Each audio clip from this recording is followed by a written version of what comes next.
Voy a compartir pantalla.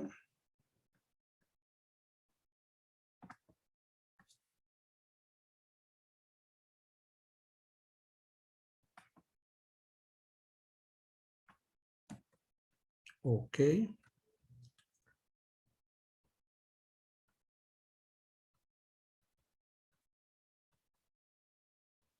El día de ayer nos quedamos en esta diapositiva en donde les comentaba que una arteria importante que está entre la dura y el cráneo, recuerden que ahí no hay espacio epidural, ¿sí? La dura madre se encuentra adherida al cráneo y solo donde están estas ramas de la arteria meningia media es donde hay un espacio real. Y quedamos que en los traumatismos craneales es muy frecuente que se rompa alguna de estas ramas. Y entonces lo que nos da es un hematoma epidural o extradural, un hematoma craneal extradural. Por supuesto, si el sangrado es abundante, va a empezar a desplazar las estructuras encefálicas y el paciente va a empezar a tener problemas porque va a presentar algo que se llama cráneo hipertensivo, ¿sí? Entonces se desorienta, pierde el conocimiento, puede tener vómito, ¿sí? Y pues hay que vigilar al paciente o a la persona que sufrió un traumatismo en cabeza. Entonces nunca la olviden, ¿sí? Arteria meningia media. Si la vemos ahí a través en el cráneo, vean cómo esta arteria deja las impresiones de todas sus ramas a nivel de un cráneo, en la estructura ósea, ¿sí? Entonces aquí tienen la arteria meningia media y todas sus ramas, cómo se distribuyen en el interior del cráneo. ¿Ok? Para que no me la olvide.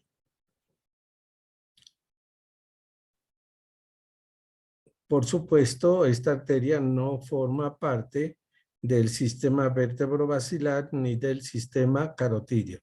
Pertenece a la carótida externa. Sale de ramas de la carótida externa. ¿Ok? Bien. Otro aspecto que quiero que ustedes recuerden, solo recuerden, vean, esta imagen que observamos aquí es de qué estructura. Es un corte de qué. Del pie del... Perdón. Un corte de. ¿Alguien puede decirme? Observen la imagen. Tengo la ¿No es el pie del pirámide. pedúnculo? Tengo la pirámide, las olivas.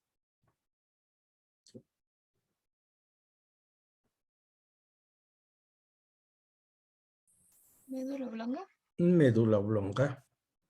¿Ok? Aquí está el cuarto ventrículo. El núcleo del hipogloso. Vean por qué es importante a veces el estudiar cortes, ¿sí? Para que ustedes puedan identificar, sobre todo en resonancias, más adelante, ¿sí? Pues que estoy viendo, si es bulbo, si es puente, si es mesencéfalo. En este caso, este es la médula oblonga. Y vean ustedes cómo hay territorios de irrigación. ¿Sí lo observan? Estas líneas rojas me marcan los territorios de arterias que se distribuyen en esa zona. Entonces, por ejemplo, yo tengo aquí la arteria espinal anterior y vean cómo da ramas perforantes que se van hasta la región posterior, incluso llegan al núcleo del hipogloso. ¿Y qué me irrigan? Vean, pirámide, lemnisco medial, fascículo longitudinal medial, núcleo del hipogloso. estarían en esta zona. Entonces, este es el territorio vulvar de la arteria espinal anterior. Vean, la propia arteria vertebral, les decía, cuando una arteria se pega a una estructura encefálica, da ramas perforantes. Y en este caso, vean, la arteria vertebral va viajando por la cara lateral del bulbo para dirigirse hasta la región anterior, en el agujero ciego. Y mientras va dando ramas profundas, perforantes, en este caso, me irriga en forma importante la oliva vulvar y algunos núcleos vulvares en esta zona.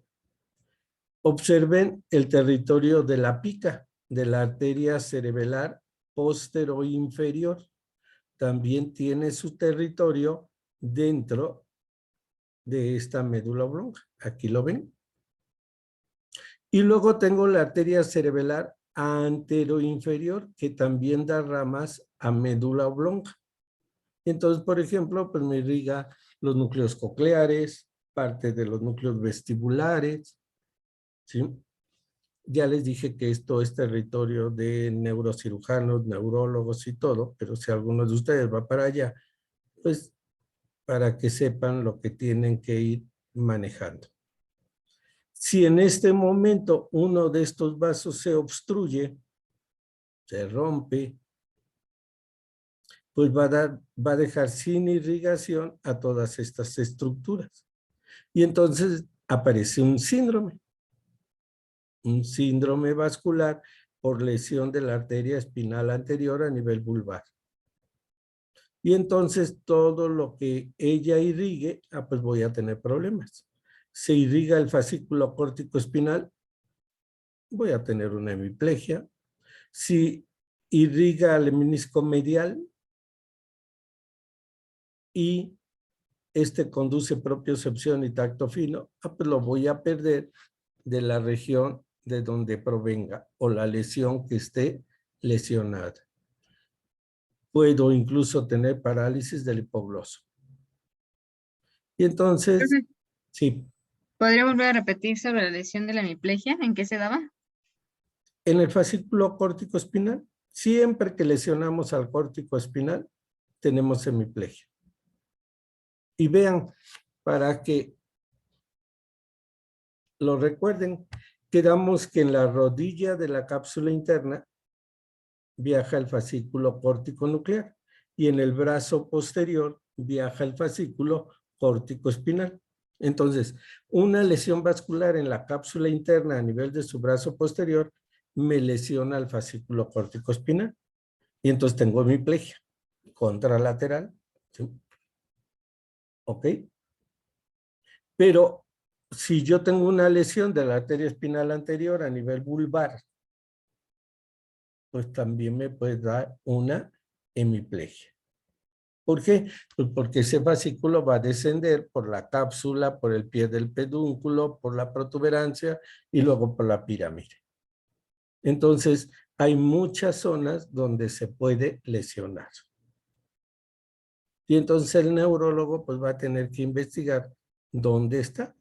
Si el problema no es tan grave y no se puede definir perfectamente dónde está la lesión. ¿Sí? Generalmente lo aparatoso es en cápsula interna. Bien. Si Dijo que en la, ustedes, perdón, sí, dijo Paula. que en la rodilla pasaba el corticonuclear Sí, en la rodilla, ya lo habíamos y en el platicado. brazo posterior el corticoespinal, ¿no? El córtico espinal. ¿Ok? Ya les había dicho que eso ocurre en las crisis hipertensivas. Vean aquí el puente y observen la arteria basilar o tronco basilar. Y vean cómo da ramas, reciben nombres, por ejemplo, paramedianas, circunferenciales cortas, circunferenciales muy largas, y también se van distribuyendo en las diferentes regiones del puente. ¿Ok?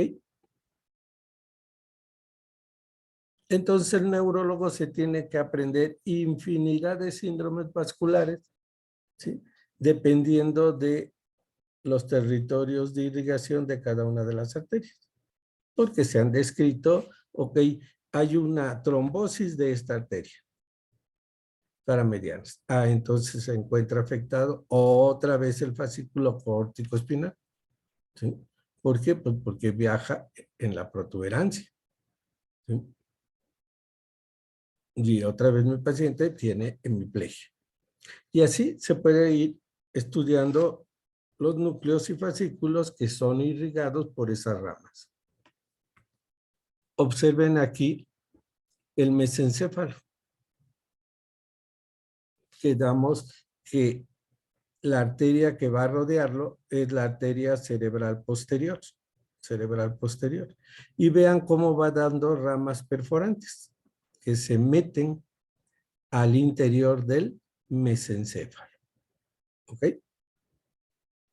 Sabemos que da diferentes ramas, entre ellas, pues, la arteria coroidea posteromedial, coroidea posterolateral. Vean incluso la arteria cerebelar superior aquí del tronco basilar, cómo da vuelta e irriga estas regiones de folículos, da ramas a estas zonas. ¿Ok? Pero llegan de otro lado, sí, llegan de otros lados. ¿Se acuerdan que da las ramas cuadrigéminas, la arteria cerebral posterior? Entonces, lo que yo no quiero que olviden nunca es que toda arteria que se pega a una región del cerebro da ramas perforantes, ¿ok? Y todas tienen nombres. Hasta ahí. Y al penetrar, pues va irrigando diferentes estructuras. Por ejemplo, aquí me irrigan la sustancia negra y el núcleo rojo. Un problema vascular, pues me puede dar un pseudo parkinsonismo. O, digo, síntomas parkinsonianos, pero no por lesión de neuronas, sino por un problema de tipo vascular. ¿Ok? ¿Queda claro? Habíamos dicho que el Parkinson se presenta cuando hay gran cantidad de muerte neuronal en esa sustancia negra. Pero en cualquiera se puede obstruir, lesionar las arterias que van para ahí y entonces me generan síndromes parkinsonianos. ¿Ok? Pero de origen vascular. Bien. Hasta aquí vamos a dejar el sistema, el estudio del sistema arterial. Y vamos a recordar algunas cosas. Cuando una arteria se empieza a ramificar y penetra a X estructura, vamos a imaginar un núcleo o un órgano, esa arteria va haciéndose más delgada, más delgada, más delgada, hasta que forma capilares arteriales. ¿Ok? Esos capilares arteriales se convierten en un momento determinado, imagínense mi mano derecha y ahora la mano izquierda. Y entonces estos dedos se continúan con los otros. Pero este ya no es un capilar, este es, sí es un capilar, pero no arterial, es un capilar venoso. Entonces, ese es el comportamiento del sistema arterial. Al entrar a una estructura, llámese retina, llámese un núcleo, llámese riñón, llámese lo que ustedes quieran, va a ser una red vascular de microcirculación compuesta por capilares arteriales que se convierten en capilares venosos. ¿Ok? Entonces, ¿qué van a hacer los capilares arteriales? Pues ya están a nivel de células. Van a liberar sustancias para la nutrición de las células y oxígeno. ¿Ok? Si no libero eso, hay isquemia, siempre, ¿sí? Sobre todo por el oxígeno. Y luego, al convertirse en capilares venosos, empiezan a recibir todos los desechos, ¿sí? Todas aquellas impurezas que están en esos medios. Y entonces sabemos que las venas pues transportan productos de desecho, ¿sí? Sistemas venosos. ¿Ok? Bien. Entonces, si vemos aquí el encéfalo, observen, ya no están pintadas las arterias, ahora están pintadas las venas, ¿ok? Las arterias fueron, irrigaron al área 44, al área 312, dan oxígeno y nutrientes y dan origen a capilares venosos. Y esos capilares venosos se empiezan a unir y empiezan a formar vénulas. Y luego venas de pequeño calibre, luego de mediano y luego venas de gran calibre. ¿Ok? Y claro, todas estas venas de gran calibre tienen que desembocar en algún lado y al final, pues van a llegar al corazón a través de las grandes venas. ¿Sí? Cavas. ¿Ok? Entonces, ¿qué estoy viendo aquí? Aquí estoy viendo esas vénulas que fueron formadas por capilares venosos. Y esas vénulas van a formar venas que van a ir a desembocar en grandes venas. Bien, como médico general, ¿qué venas me tengo que aprender? Esa es la pregunta. Y ustedes ven que en toda la superficie dorsolateral de los hemisferios cerebrales hay 3 venas. ¿Las ven? Esta vena arriba, que está arriba, se llama vena anastomótica superior de Trollard. Vena anastomótica superior. Aquí que hay la vena anastomótica inferior de la vena. Y aquí veo la vena cerebral media superficial. Ah, esas me las tengo que aprender. Por lo menos saber que en mi encéfalo tengo 3 grandes venas que recogen la sangre venosa de toda la corteza cerebral. ¿Ok? De ¿Las todas puedes las repetir áreas. otra vez, doctor, Sí, por favor? decíamos, en la superficie dorsolateral del cerebro, de los hemisferios cerebrales, yo tengo 3 grandes venas, ¿ok? Que van a recoger toda la sangre de mis áreas corticales. ¿De acuerdo? ¿Sí? Ya llegó una arteria, ya irrigó el área 312, una rama de la cerebral media. Ah, bueno, esa arteria se convierte en capilares venosos, vénulas, venas de pequeño calibre, de mediano, y entonces van a desembocar en venas de gran calibre. Y estas son las que me voy a aprender. La superior, vena anastomótica superior de Trollard. Aquí lo tiene. Abajo, la vena anastomótica inferior de la B. Y vean esta que se mete entre el lóbulo temporal y frontal. Ah, por eso le llamamos vena cerebral media. ¿Se acuerdan que la arteria cerebral media anda por ahí? Bueno, esta es la vena cerebral media. ¿Sí? Superficial. ¿Por qué? Porque está en la superficie de los hemisferios. Bueno, estas venas recogen esa sangre venosa. Y ahora, ¿qué me tengo que aprender? Que esas 3 venas van a llevar la sangre venosa a un sistema de drenaje que poseemos. Así como en su casa hay un sistema de drenaje. ¿Ok?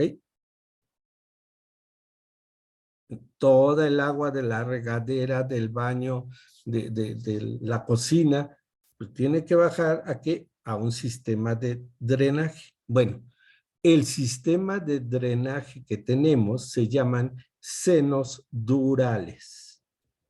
Senos durales, ¿ok? Son tuberías que tienen forma triangular generalmente y que están ubicados, ¿sí?, en el espesor de la dura madre, en el interior de la dura madre. ¿Ok? Entonces son tubos, conductos de drenaje, ¿sí?, formados por paredes de dura madre. Por eso se llaman senos durales. Y entonces aquí vemos un seno dural, este en azul, lo pintaron en azul, lo hubieran pintado de otro color. Se llama seno sagital superior. Ahorita vamos a ver cómo se forma. Ese recibe a la vena anastomótica superior. Entonces eso me aprendo. La vena anastomótica superior o retrolar desemboca en el seno sagital superior.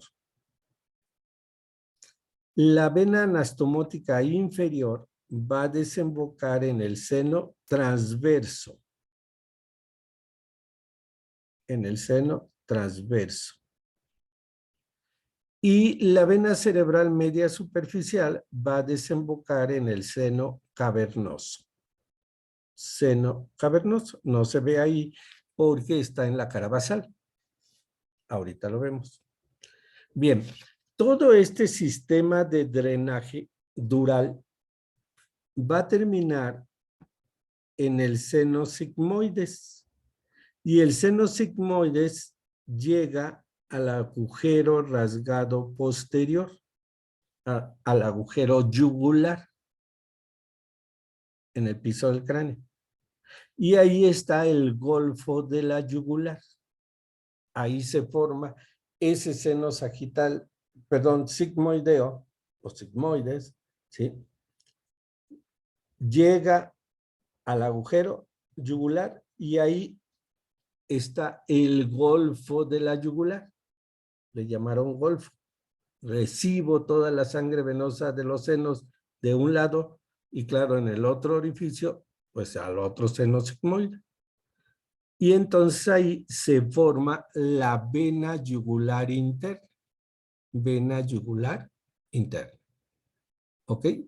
Que viaja pues junto con el paquete vasculonervioso del cuello. ¿Sí? Entonces suceden accidentes y a veces mucha gente se suicida cortándose el cuello. Un corte en el cuello, vean nada más lo importante. ¿Sí? ¿Qué va a hacer? Pues ya corté la carótida. Y entonces la sangre ya no llega al cerebro. Y corté la yugular, que es la que trae toda la sangre venosa. En cuestiones de segundos,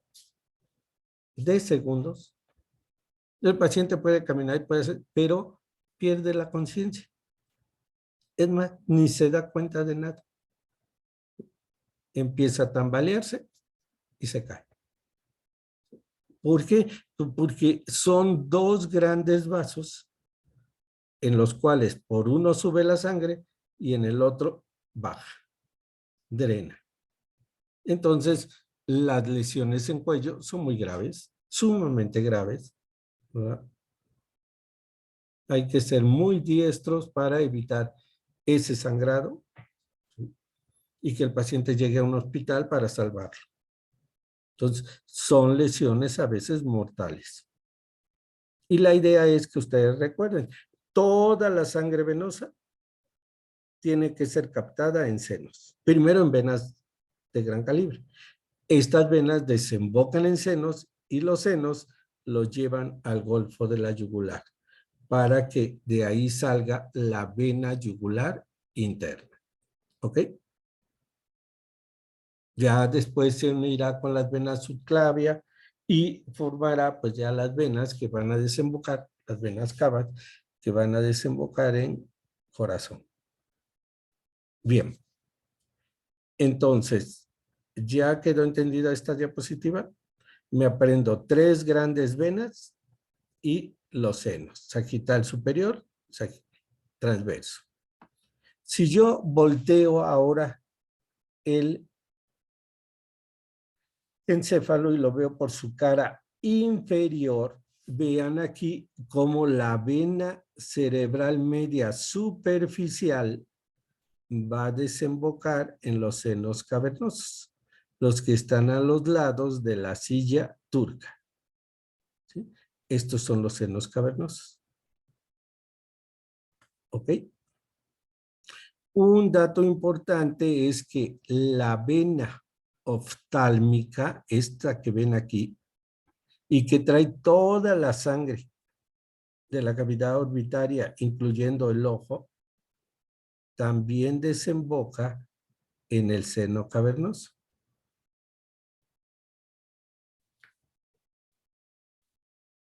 Entonces, imagínense una trombosis del seno cavernoso.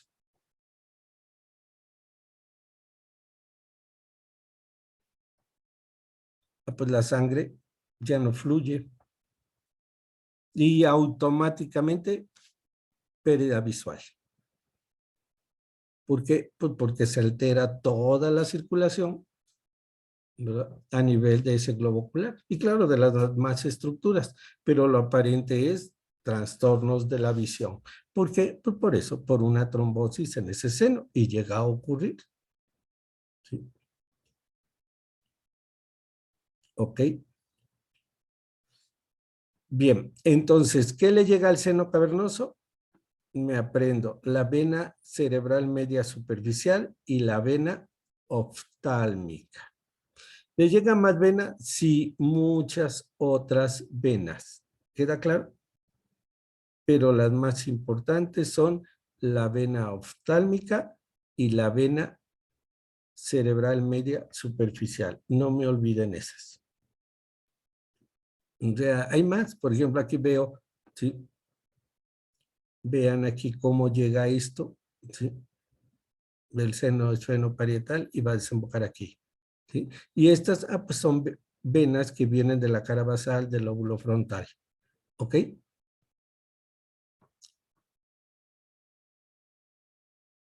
Las que le estoy mencionando son las que se tienen que aprender. ¿Ok? Bien. Profe, Sí.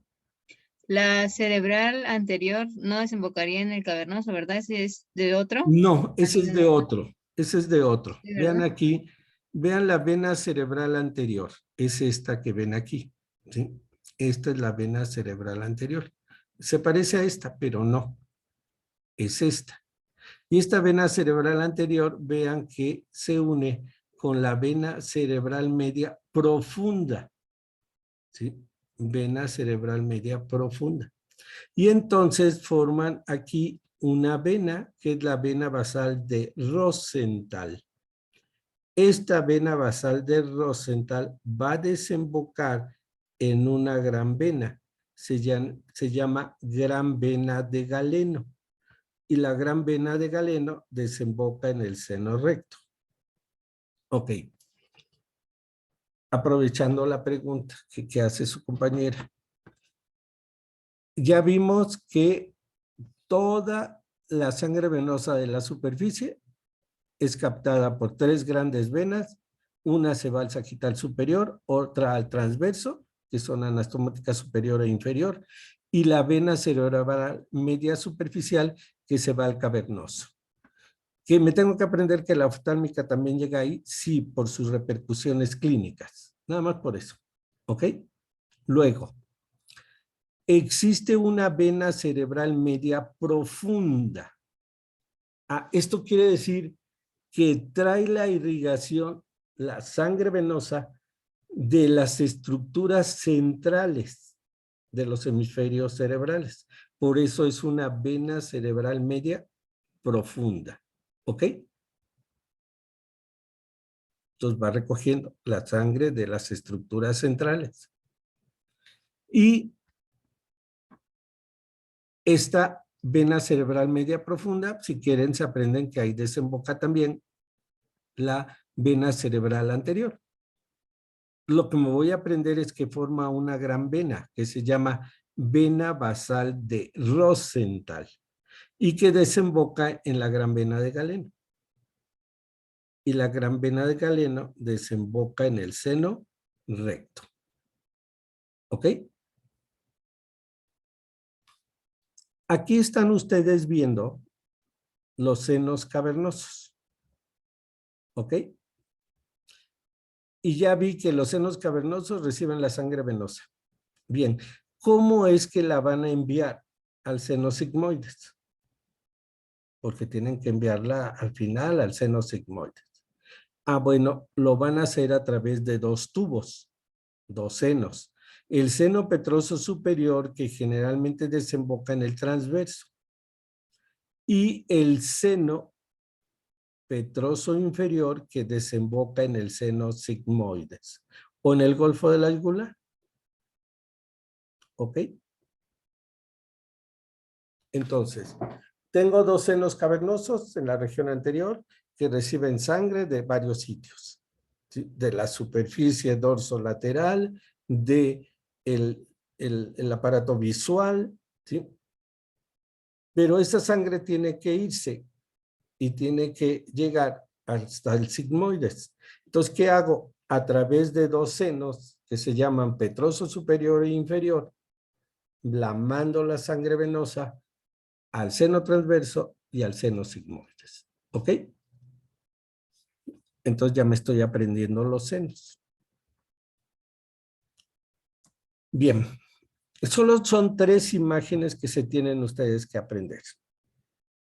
Profe, Sí, en el seno petroso superior dijo que se iba al seno transverso. transverso al seno transverso y el seno petroso inferior al seno sigmoides. ¿Ok? Sí, gracias. Si quieren, al rato les mando un documento, un resumen de medios de protección, senos, para que no se les olvide. ¿Ok? Y ahí dice dónde desemboca cada cosa. ¿Sí? Porque esta presentación no tiene esos cuadros a los que están acostumbrados ustedes. ¿De acuerdo? Bien, para que los lean. Vean esto. El seno sagital superior, este es el seno sagital superior, vean, recibe también venas de la cara medial. ¿Ya lo vieron? De la cara medial. Y generalmente los senos se encuentran en los bordes de las dependencias durales. ¿Ok? En los bordes de las dependencias durales. ¿Qué es una dependencia dural? La hoz del cerebro. Mañana en el laboratorio vamos a ver la hoz del cerebro. ¿Ok? La hoz del cerebelo. La tienda del cerebelo. La tienda de la hipófisis. Bueno, en esas dependencias, en sus bordes, es donde están los senos. Entonces, si yo agarro ahorita aquí un plumín y pinto toda esta zona con el cursor, toda la pinto de café, naranja, ¿la ven? En sus bordes tengo el seno sagital superior, el seno recto y el seno sagital inferior. Vean, aquí está el seno sagital inferior. Es una hoz, tiene forma de hoz, por eso se le llama hoz del cerebro. Acuérdense de la antigua bandera rusa o acuérdense de, no sé si van al campo, ¿verdad? Hay unas cuchillas con las que cortan, segan el trigo y muchas otras cosas. Eso es una hoz, ¿ok? Bien, pues tiene esa forma, esa dependencia dural. Ok. Quiero que observen bien este esquema. ¿Qué me voy a aprender en la cara medial? Me aprendo que aquí hay una vena que se llama vena posterior del cuerpo calloso.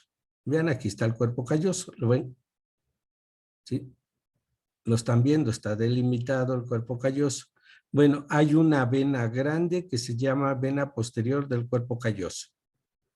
Luego tengo esta vena, vena cerebral interna. ¿Ok? Vena cerebral interna. ¿Qué hace esa gran vena? Pues trae toda la sangre del interior, vena cerebral interna. ¿Ok? Y luego tengo aquí la vena basal de Rosenthal. Bueno, las tres se unen y forman la vena de Galeno. ¿Ok? Se unen aquí, ¿ya las vieron? La sigue nada más. Vena posterior del cuerpo calloso. Vena cerebral interna y vena basal de Rosenthal. Se unen y forman la gran vena de Galeno. Y la gran vena de Galeno desemboca en el seno recto. Y estas venas traen toda la sangre del interior del cerebro. ¿Ok? ¿Hay más? Sí, hay más. De hecho, hay más arterias que venas en nuestro encéfalo. ¿Sí? Si tuviéramos que estudiar todo, como los neurocirujanos, se tiene que aprender infinidad de venas. No nos vamos a aprender de esas venas, ¿de acuerdo? Más que las mayores. ¿Ok? Entonces, resumiendo, ¿quién recibe la sangre de la cara dorsolateral del cerebro? La vena anastomotica superior, la vena anastomotica inferior y la vena cerebral media superficial. ¿A dónde desembocan esas venas? La anastomótica superior al sagital superior, la anastomótica inferior al transverso, la vena cerebral media superficial al cavernoso. Y el cavernoso también recibe a la vena oftálmica. Ok. ¿Qué otra gran vena me tengo que aprender? La gran vena de Galeno. ¿Por qué? Porque esa vena está formada por la vena cerebral interna, la vena basal de Rosenthal y la vena posterior del cuerpo calloso.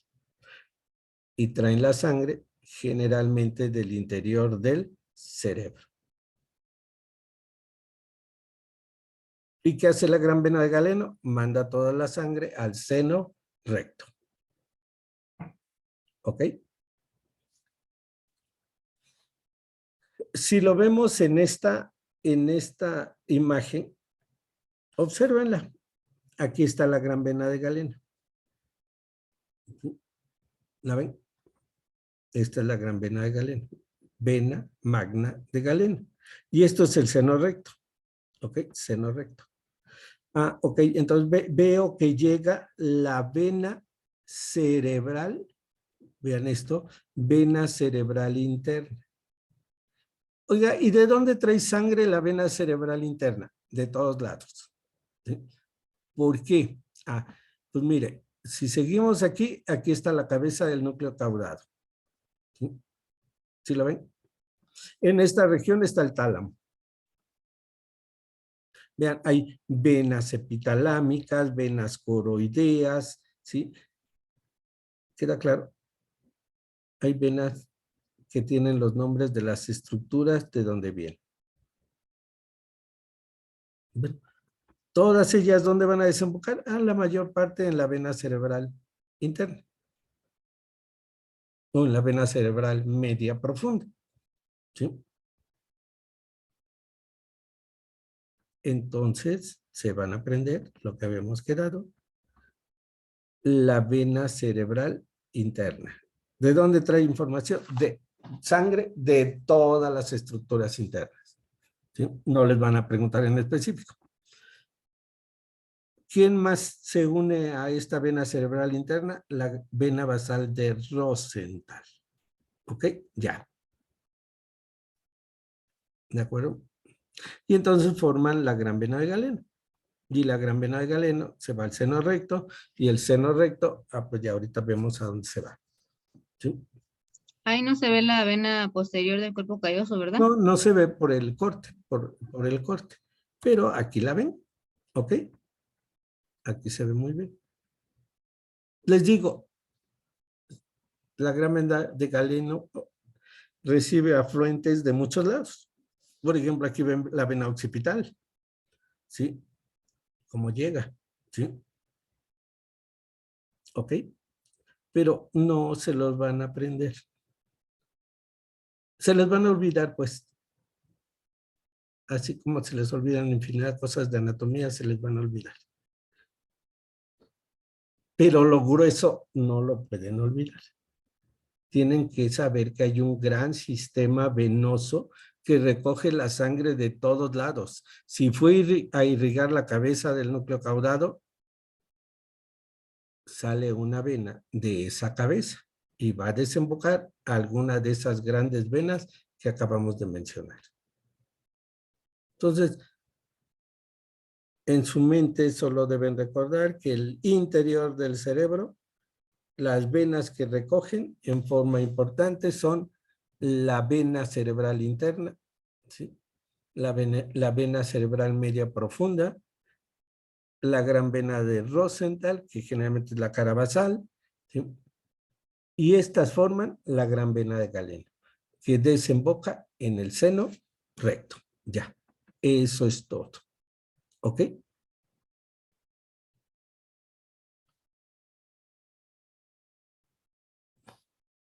Si ustedes ven aquí, vean, venas tálamo estriada, venas del septum, ¿sí? Y entonces, ya les dije, todas las venas van a recibir nombres de donde vienen, ¿sí? Bueno, pues ahí las deja. Cuando sean neurocirujanos o neurocirujanas, se las tendrán que aprender todas. Y ahí sí. Ok. ¿Qué es un seno dural? Aquí lo ven. Y nos vamos a enfocar ya a esto. ¿Qué estoy viendo aquí? La corteza cerebral. De acá, la sustancia blanca. Y en rojo es la capa delgadísima que va cubriendo toda la corteza cerebral y que se llama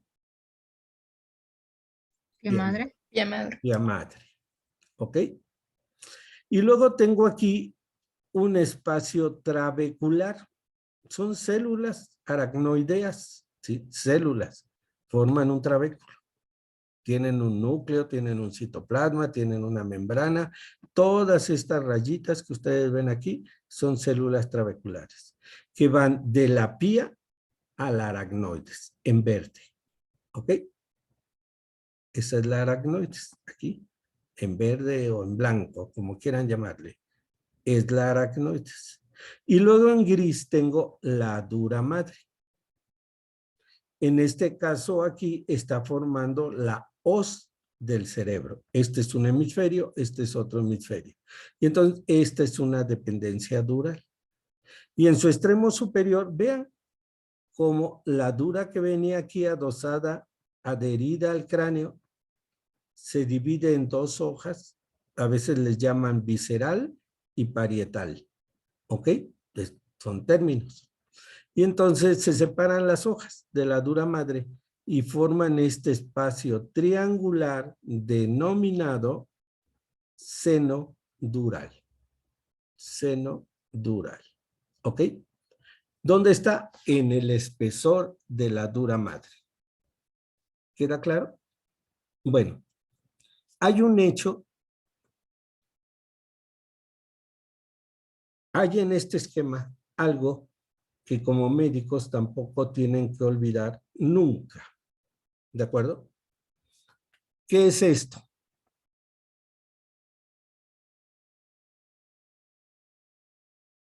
¿Qué será esto? ¿Piel? La piel, ¿Cuero el cuero cabelludo? cabelludo, tejido adiposo, ¿estamos? Periósteo. Y observan aquí esto que dice ¿Vena emisaria? vena emisaria. Y vean qué hace la vena emisaria. Atraviesa la tabla externa, el diploe, la tabla interna, la dura y se mete ¿dónde? Al seno. Al seno. Ok. Me acabo de golpear y me corté el cuero cabelludo. Estaba jugando fútbol. ¿Sí? Estoy lleno de tierra, pasto. ¿Queda claro? Y estoy sangrando. Y llego con ustedes. Y traigo una herida de 3 centímetros. ¿Ok? Está sangrando. Ustedes me tienen que suturar. Pero ¿qué es lo importante que tienen que hacer? Quizás no tanto su sutura. Claro, si saben suturar me van a dejar bien. asepsia y antisepsia. Tienen que cortar todo el pelo de esa región. Tienen que lavar perfectamente esa zona. ¿Queda claro? Porque si una bacteria se mete por ahí, puede llegar a los senos y puede darle una meningitis. ¿Quedó claro? Entonces no hay de que, oye, es que no me corte el cabello. No, lo siento. Si quiere que yo lo trate, debo hacer el procedimiento como debe hacerse. Porque si algo le pasa al paciente, ustedes tienen la culpa. ¿Estamos? Bien. Entonces, vean si no son importantes las venas emisarias o el conocimiento anatómico de ellas. ¿Sí? Tenemos que suturar perfectamente bien, lavar perfectamente bien, en fin, por esa comunicación. Ok, ¿quedó entendido qué es un seno dural? Un espacio generalmente triangular ubicado en el espesor de la dura madre. Y entonces vean este casco de fútbol americano. Se parece, ¿no?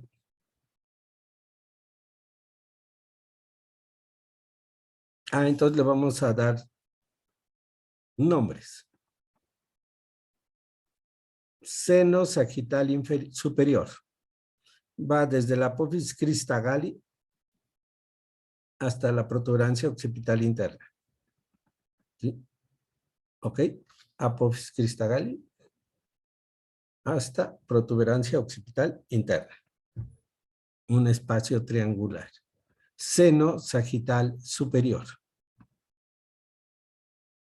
En esta región occipital, vean, el seno sagital superior generalmente se continúa con el transverso derecho. Pónganse el casco.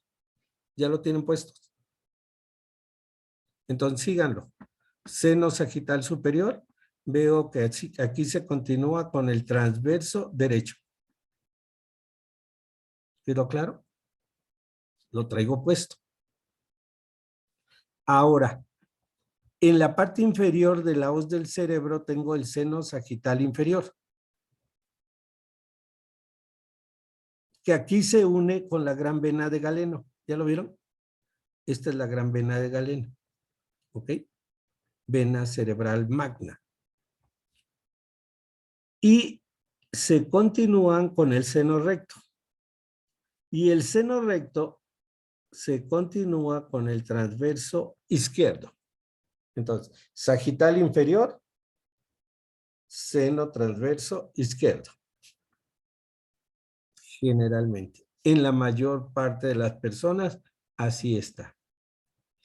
Es raro cuando el seno sagital superior desemboca aquí en la línea media en ambos senos y el recto también.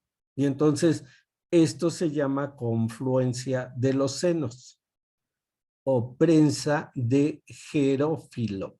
Así se escribe con H, Gerófilo. ¿Sí? Gerófilo. ¿Ok? Bueno, casi nunca se forma esa gran prensa de Gerófilo, sino que el sagital superior se continúa con el transverso derecho y el recto con el transverso izquierdo.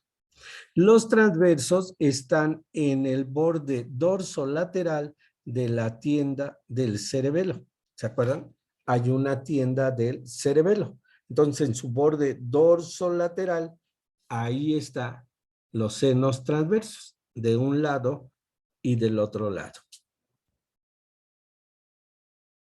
Y luego decíamos, en el cráneo veo como las impresiones del seno sigmoides hasta llegar al golfo de la yugular, de un lado y del otro lado.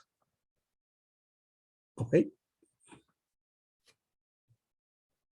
O sea que el transverso desemboca en el seno sigmoides. Claro, desemboca en el seno sigmoides. Y el seno sigmoides en el golfo de la yugular.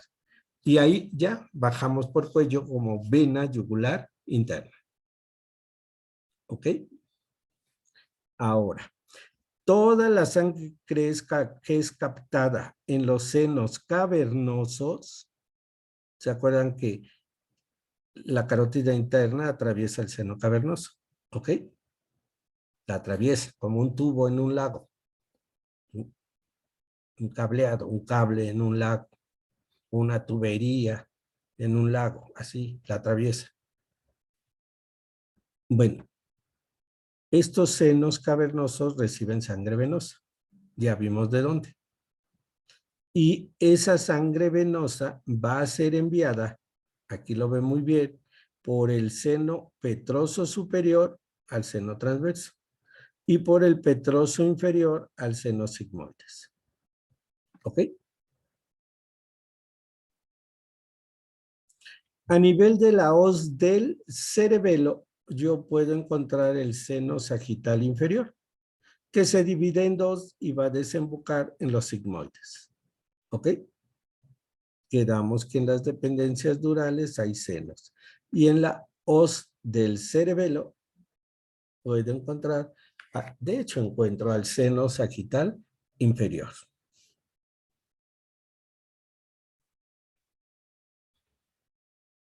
Y claro, aquí les pintaron en forma importante la gran vena cerebral media profunda, la ven aquí, ¿sí? Vena cerebral media profunda. Luego ven la vena basal de Rosenthal y aquí ven la vena cerebral interna. Estas desembocan en la gran vena de Galeno y la gran vena de Galeno al recto. ¿Ok? Entonces tienen que aprenderse ese dibujito. Por fuera, pues ven aquí la vena anastomótica superior, la vena anastomótica inferior, ¿ok? ¿Sí? Y van a ver aquí la vena anastomótica, perdón, la vena cerebral media superficial, ¿ok?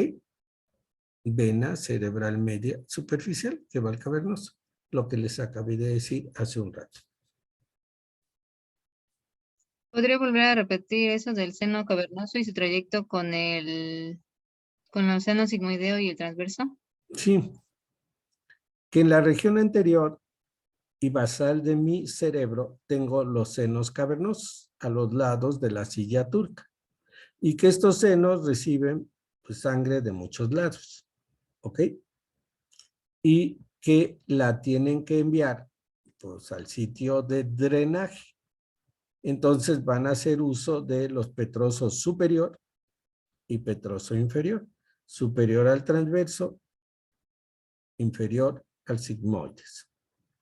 Y que aquí en este mismo esquema también encuentran las grandes venas, esta que es la vena cerebral interna de un lado y de otro lado de cada hemisferio, que llegan a la gran vena de Galeno. Y también le llega la vena basal de Rosenthal, aquí ven las venas basales de Rosenthal, que desembocan en la gran vena de Galeno. ¿Ok? Y traen sangre de las regiones basales y profundas de los hemisferios cerebrales y del diencéfalo, por supuesto. ¿Ok? Sí, gracias. Bueno, tienen que dedicarle un rato a los esquemas. ¿Sí? Ya no nada más el momento de clase. Tienen que ponerse a estudiar. A nadie le gusta, pero hay que estudiar. ¿Ok? Hasta acá no hay dudas. ¿Queda claro?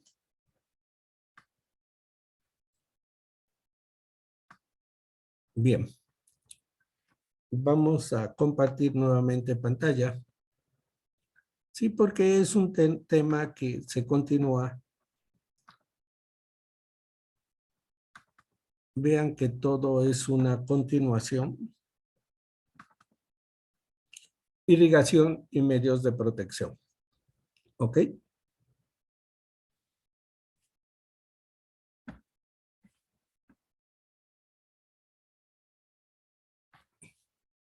Bien.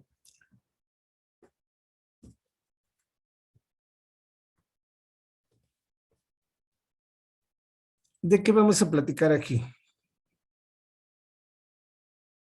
Bueno, primero, que yo tengo cavidades en el interior del cerebro. ¿Ok?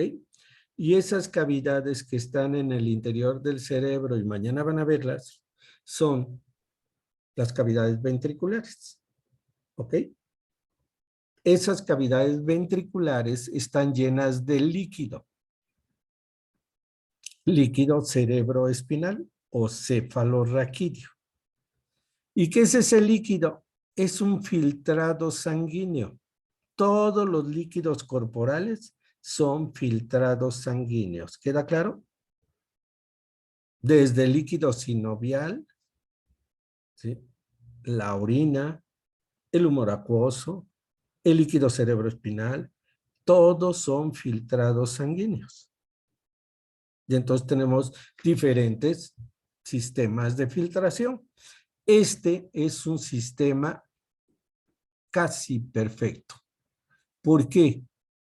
Porque la sangre pasa por acá y lo que sale como líquido cerebroespinal es un líquido, se dice, de apariencia de agua de roca, sumamente cristalino, sin impurezas. Entonces, el filtrado ahí es fantástico.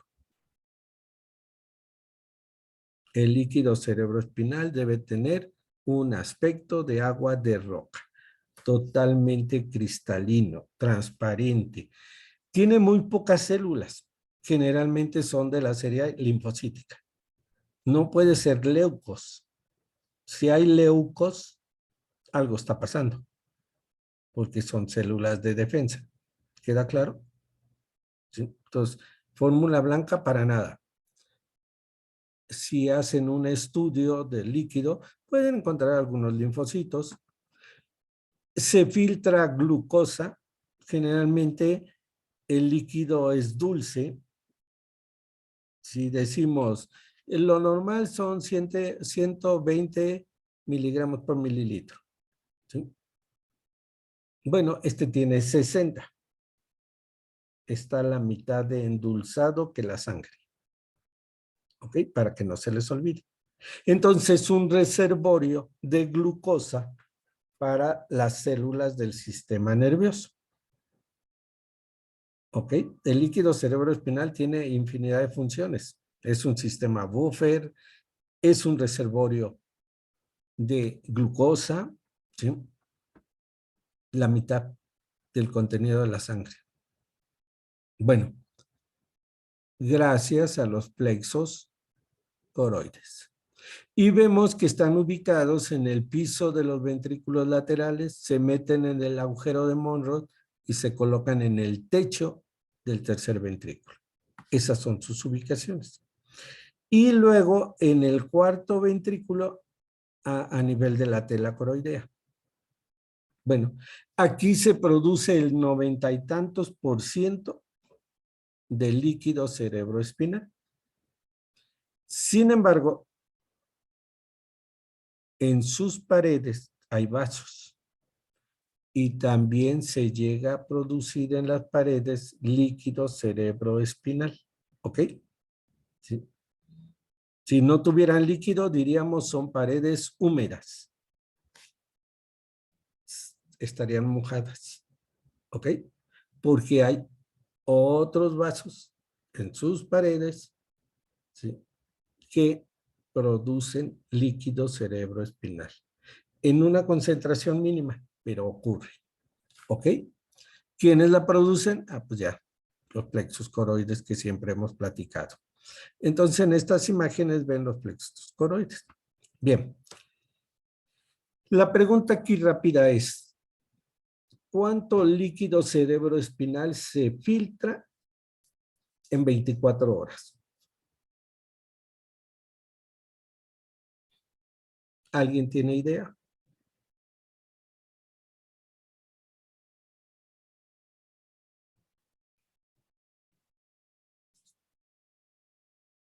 No, no han leído. Si leen el VAR, les va a decir que medio litro. 500 mililitros. ¿Ok? Bueno, ese es un promedio.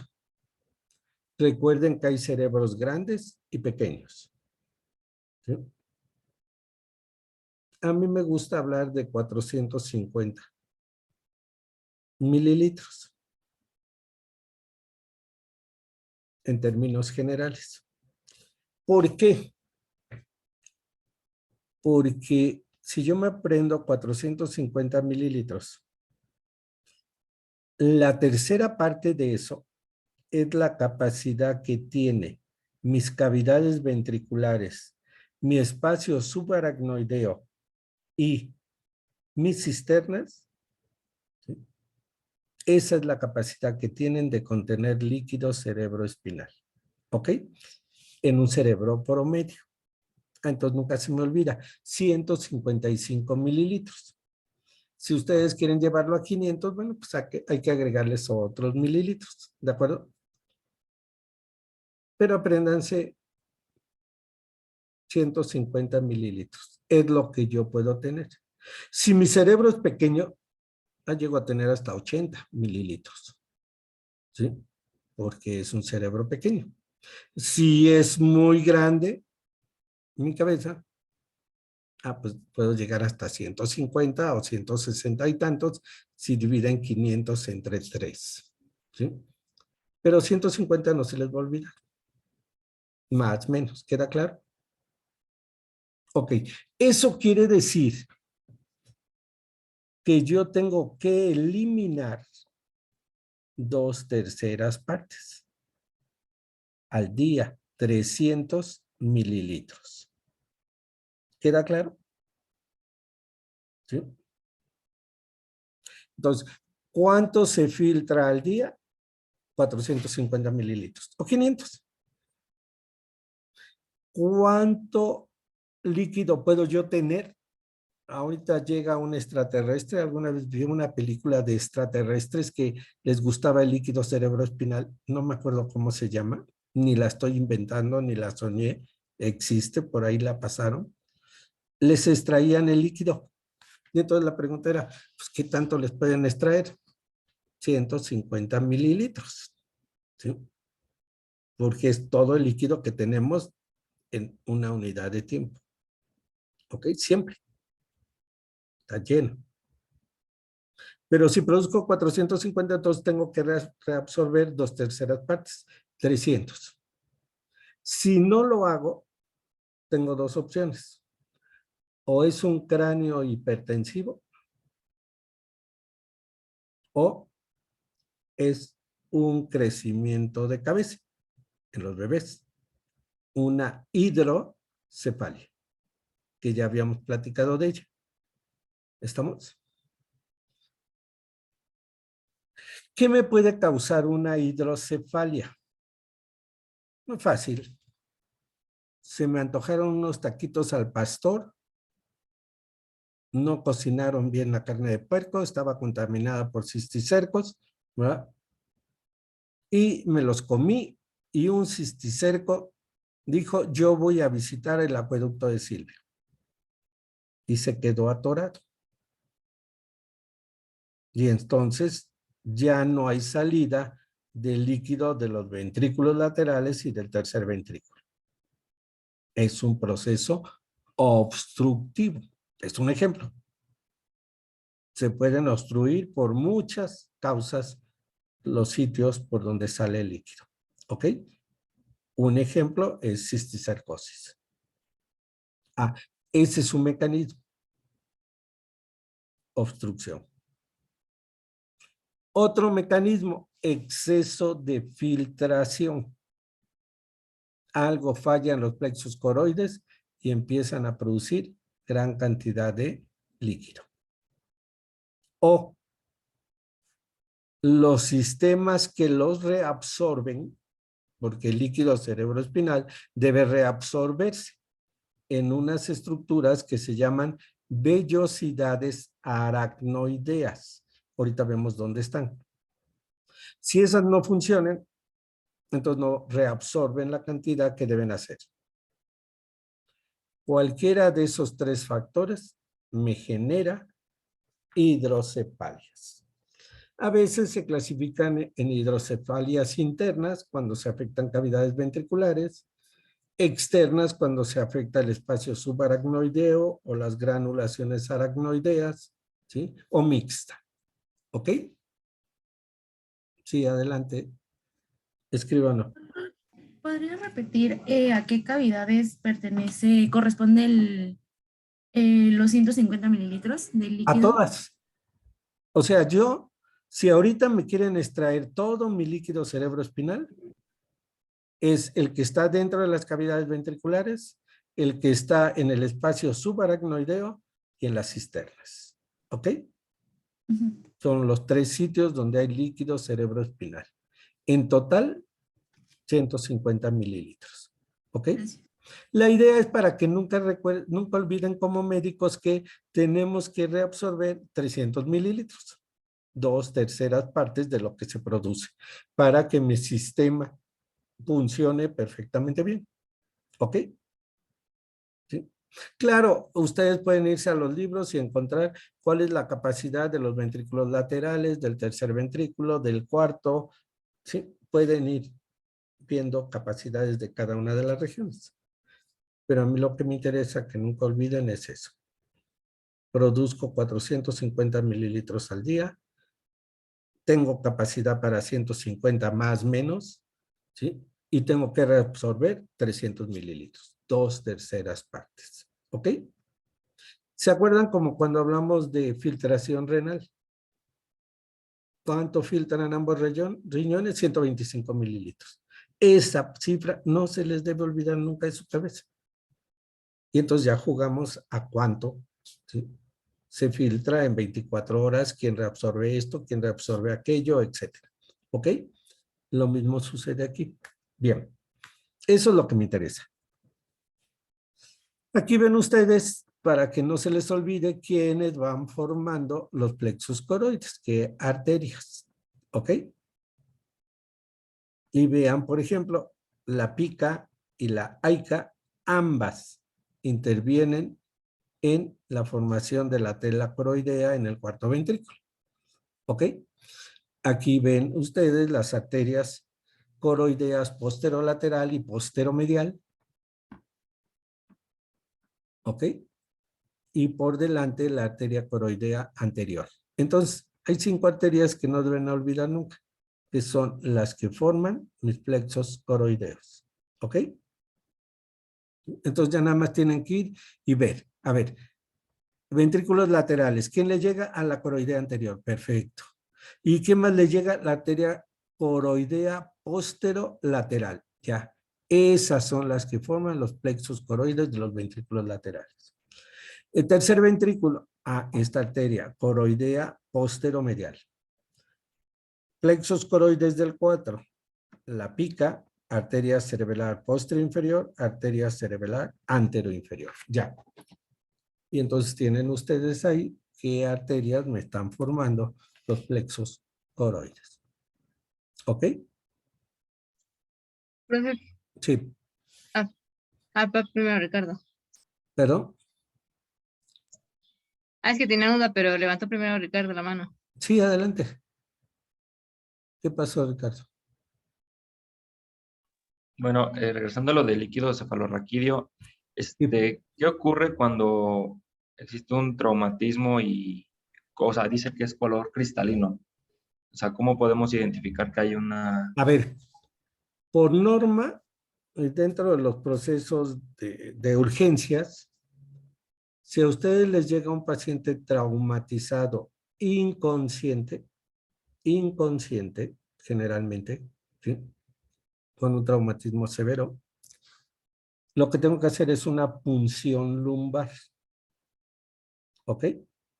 ¿Se acuerdan cuando hablamos de médula espinal y punción lumbar?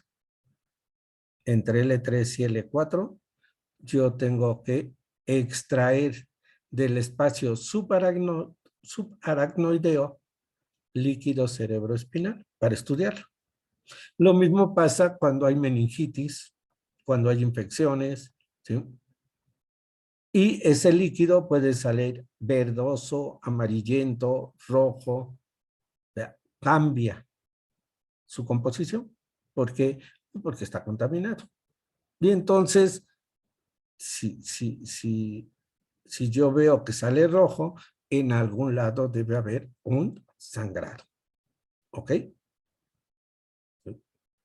Ya cuando entremos a sistemas de grandes vías y circuitos, vamos a hablar un poquito más de patología y de clínica. Y van a saber ustedes qué hacer cuando se presente, por ejemplo, alguien que es atropellado, ¿sí? Y ya integramos todos los conocimientos, ¿sí? Y van a ver que voy a llegar, voy a abrirle un ojo a ese paciente, le voy a lanzar un rayo luminoso y eso me va a indicar infinidad de cosas, muchas, ¿sí?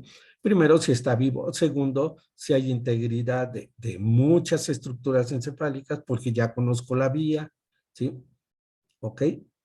Le quito el zapato, le busco un reflejo que se llama Babinski, y eso me da integridad de los sistemas córtico-espinales. En fin, paulatinamente ustedes aprenderán, ¿sí?, a atender a un paciente en un caso de urgencia, con datos clínicos. Claro, ya el paciente llegó al hospital y sigue en estado inconsciente, pues vamos a meterlo a un protocolo del hospital.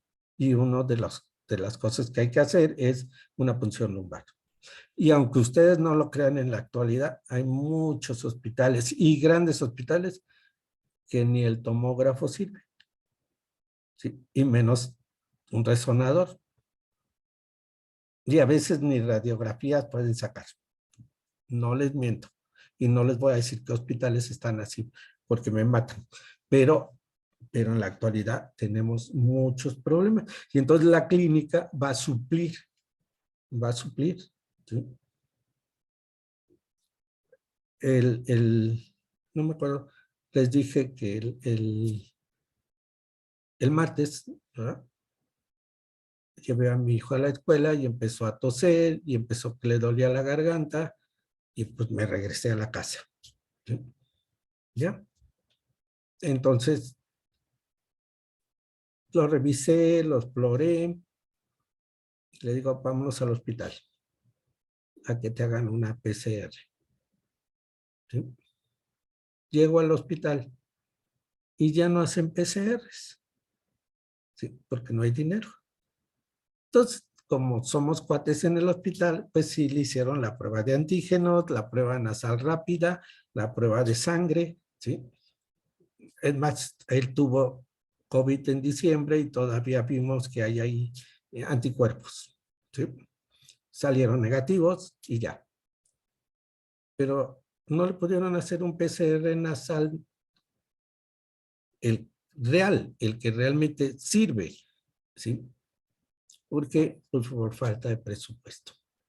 Y esto estamos grabándolo, pero eso está sucediendo en muchos lados, ¿sí? Y aunque ustedes no lo crean, las cifras de COVID van en aumento. Así es que tienen que cuidarse más. Y sobre todo ahorita en el periodo vacacional. ¿Ok? Hay una nueva variante.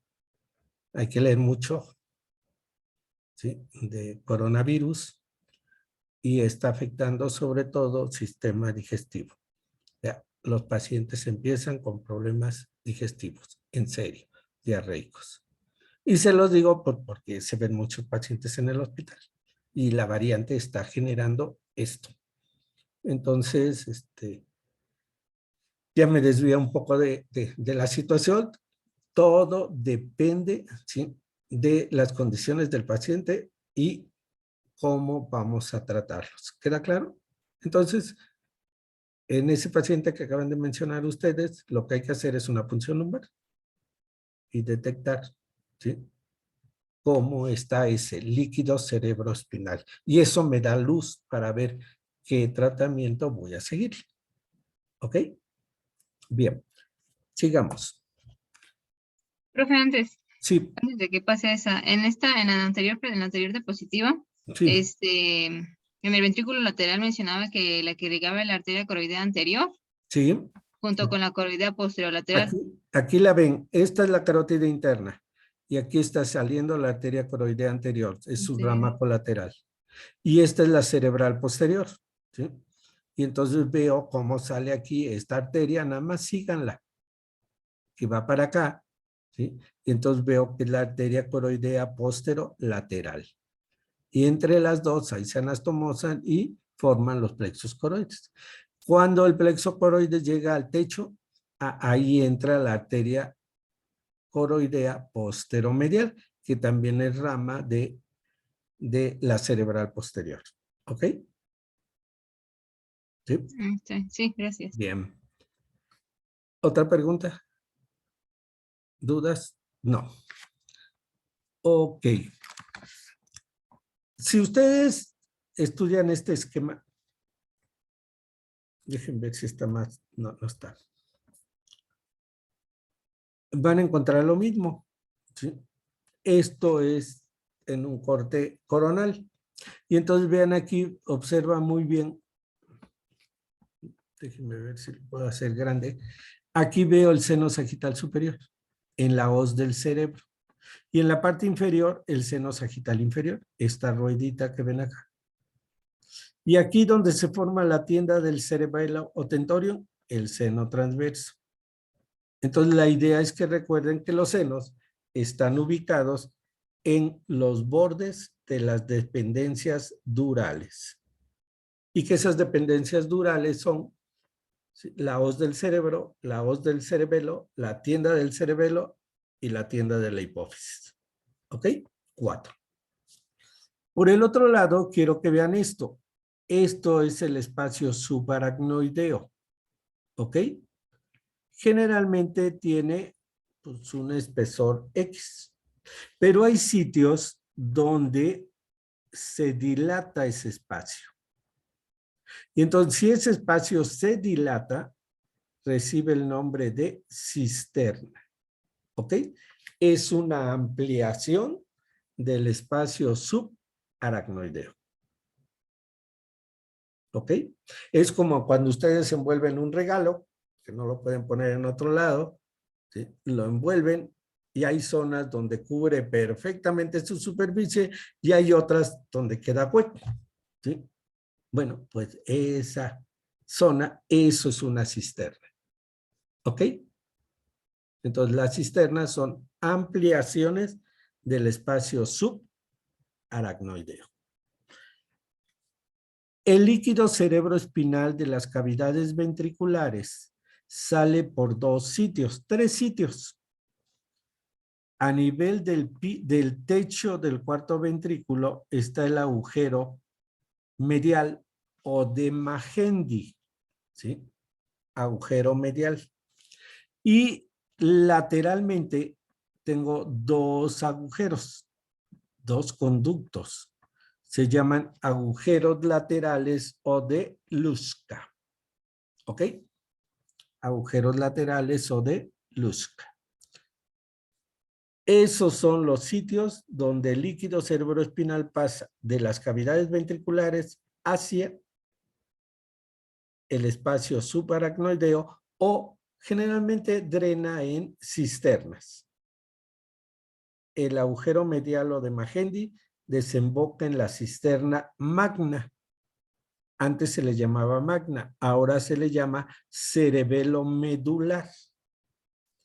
Y los agujeros de Luska desembocan en las cisternas pontinas. ¿Ok? Entonces, esos son los sitios de desembocadura. Y de ahí, pues se va a todo el espacio subaracnoideo. Y ven aquí el espacio subaracnoideo es trabecular. Vean el trabéculo. Y el único sitio donde encontramos estas aspiradoras de líquido, véanlas, se llaman granulaciones aracnoideas. En algunos libros les llamaban subaracnoideas, ¿sí? Granulaciones de Paccioni también, de Pacini, ¿sí? Bueno, el sitio donde se reabsorbe el líquido cerebroespinal es en el seno sagital superior. En el seno sagital superior. ¿Ok?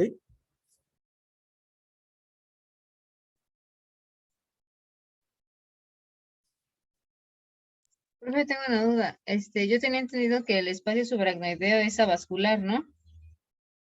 No, es un espacio, tiene líquido. Digo, el subaracnoideo, no, digo, A la ver, capa aracnoide. exacto. Ajá, confundí. ¿Sí queda claro? Hay estructuras en el sistema nervioso que son avasculares y otras que sí son irrigadas por vasos. ¿Ok? Y entonces la aracnoides es una capa avascular. Se nutre por el líquido que está ahí cerca, así como la córnea del ojo, ¿sí? Por el humor acuoso y por la lágrima. ¿Ok? Sobre todo por humor acuoso. Entonces no tiene vasos. Es una estructura avascular. ¿Ok? Bien. En esta disección del cráneo, vean la dura madre. Y entonces aquí observo este espacio triangular. Si lo ven, ese es el seno sagital superior. Aquí hay un seno sagital inferior. Y E es un seno transverso. Entonces, son ejemplos de los senos en un cráneo. Esta es la hoz del cerebro y tenemos la tienda del cerebelo. ¿Ok? Eso lo vamos a ver mañana en el laboratorio. ¿Ok? Es lo mismo, seno sagital superior, seno sagital inferior, seno transverso. ¿Ya los vieron? Sagital superior, inferior, transverso. Me voy a un cráneo, es lo mismo. Superior, inferior, transverso. ¿Ok? Entonces mañana lo vemos en una preparación. Aquí está la aracnoides, ya quedamos que la aracnoides es una capa de células que está adosada a la dura madre. Siempre es la cara interna de la dura madre. Eso es la aracnoides. ¿Ok? Y está separada de la pía madre por las células trabeculares. Aquí ven ustedes la hoz del cerebro. ¿Ya la vieron? ¿Sí? Desde la apófisis cristagali hasta la protuberancia occipital interna. Y es este tabique dural está. Membrana pues dural. Aquí estaría el seno sagital inferior y aquí está el seno recto en la tienda del cerebelo.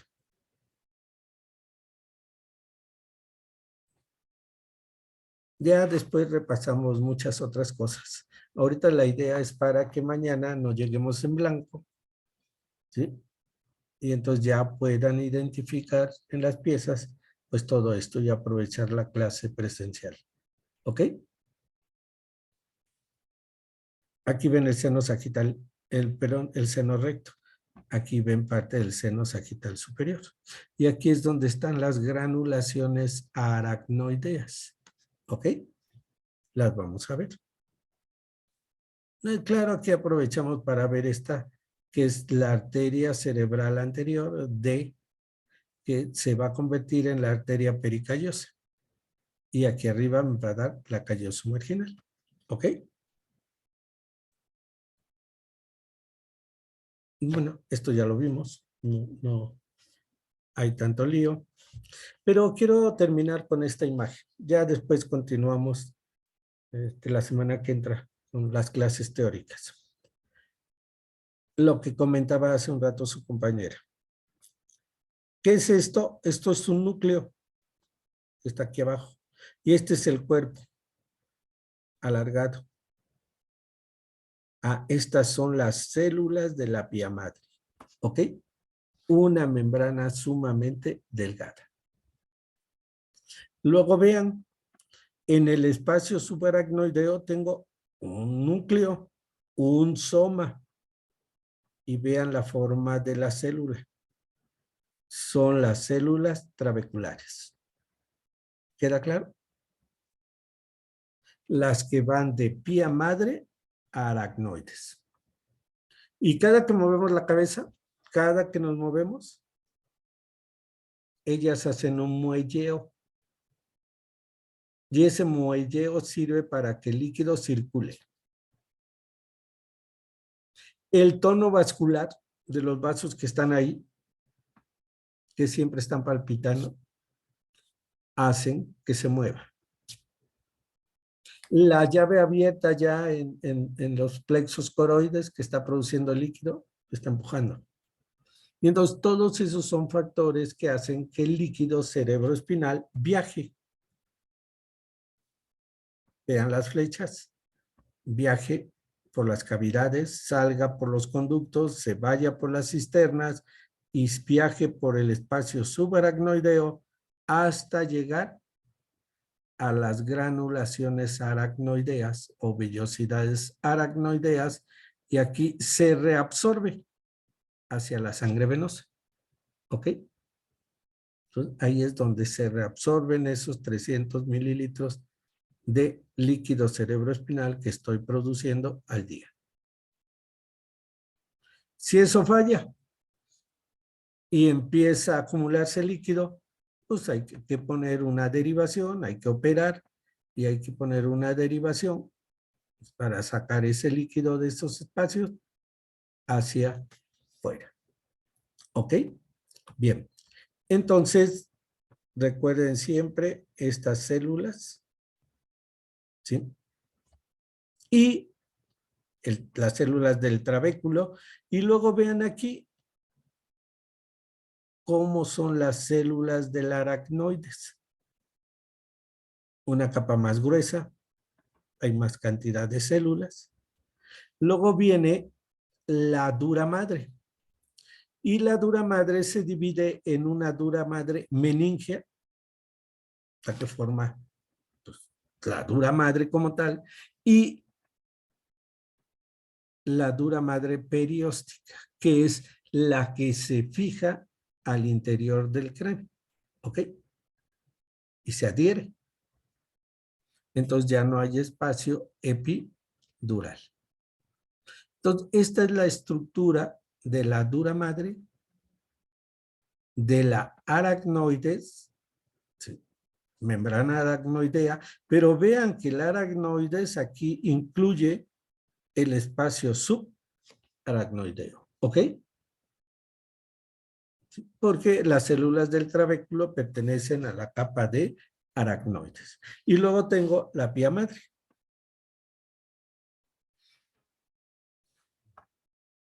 Bien. Vamos a dejar la clase hasta aquí. Es lo que necesitamos para la práctica del día de mañana. ¿Sí?